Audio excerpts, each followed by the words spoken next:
She knocked on my cabin door so hard I thought the wood might crack. "Open up. This cabin is booked for me this weekend," she shouted, her voice sharp and shaking with frustration. I opened the door just a little, just enough to see her standing there with her hands on her hips, sunglasses shining in the morning sun like she believed she owned the entire forest. "This is my property," I said calmly. "You're standing somewhere you shouldn't be." She let out a short, mocking laugh. "Not anymore. The HOA told me I can use it any time I want, and I want it right now." The strange thing was this cabin wasn't part of any HOA at all. I built it myself years ago on land that had been in my family for 3 generations. But she didn't seem interested in facts. She held up a printed paper, something that looked like an official notice, complete with a decorative stamp. "You need to pack up," she insisted, "or I'll get people involved who can move you out." I leaned against the doorframe, studying her. There was no chance she had any real authority here, but her confidence made me wonder what she was trying to pull. Before I could speak, she raised her phone and made a call. Her voice suddenly grew louder. "Yes, I need someone to come out here. There's a man refusing to leave the cabin I rented. I need assistance immediately." I took a slow breath. My hands were in my pockets, staying still, staying calm. I didn't argue, and I didn't step forward, because what she didn't know was that I had a call to make to, and the people I'd reach out to were far more familiar with the land and the rules here than any HOA staff. I stepped back inside while she continued talking on the porch. Through the thin wooden walls, I could hear her exaggerating the situation, painting herself as the victim while describing me in ridiculous ways. She had no idea every word she spoke was being recorded by the small camera above my door tucked neatly under the awning. It captured her face, her printed notice, and the entire scene. I walked to my desk, picked up my phone, and made a steady call. "Hey Mark, it's me," I said. "You remember that favor you mentioned?" The man on the other end chuckled. "Hard to forget." I nodded to myself. "Good, because I think today's the day I need it." By the time I hung up, I heard tires rolling on the gravel outside. She stepped away from the porch, pacing in circles with her phone still pressed to her ear. "They're coming," she said, giving me a triumphant smirk through the screen door.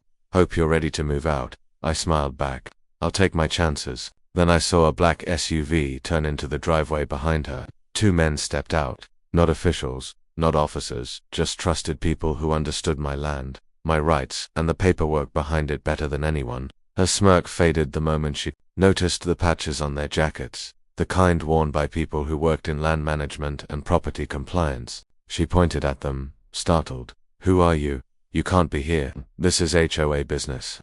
One of the men, broad-shouldered and calm, walked past her without a glance and stepped onto my porch.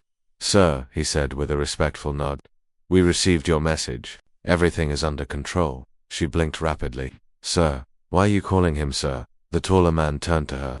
"Ma'am, you're standing on privately owned property with incorrect documents. That means you need to step back so this can be handled properly." For the first time, she looked uneasy, though she still clutched her paper like a shield.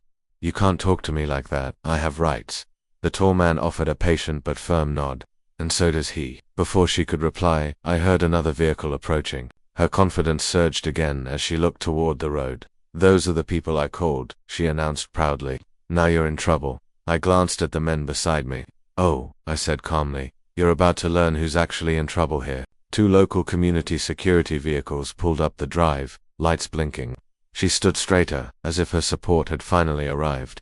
"Officers," she called out while hurrying toward them. "Remove that man. He won't leave my cabin."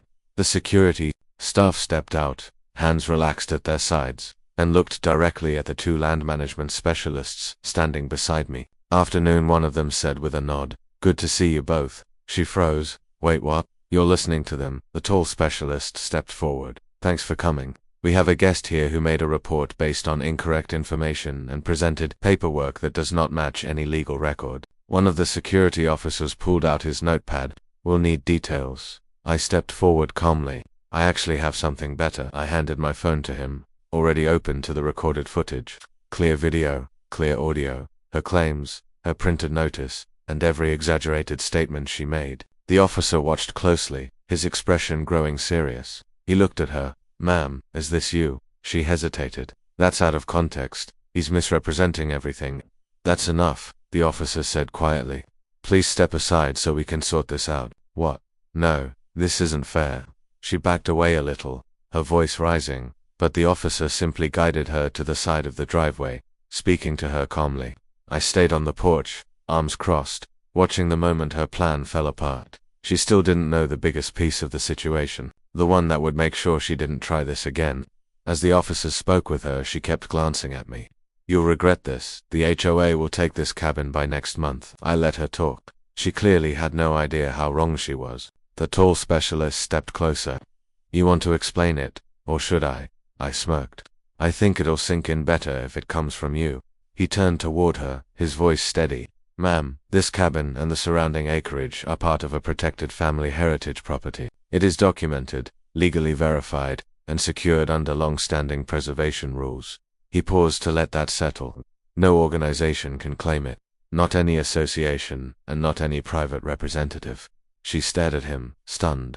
"That can't be true." "Oh, it's true," I said, stepping off the porch. "I have the deeds, the legal documents, and more than enough confirmation to prove it." One of the officers showed her the printed notice she had brought. "This document doesn't match any recognized record. It will be reviewed as part of today's incident." She opened her mouth as if to argue again, but no words came out. I stepped close enough for her to hear me clearly. "You picked the wrong weekend and the wrong property owner."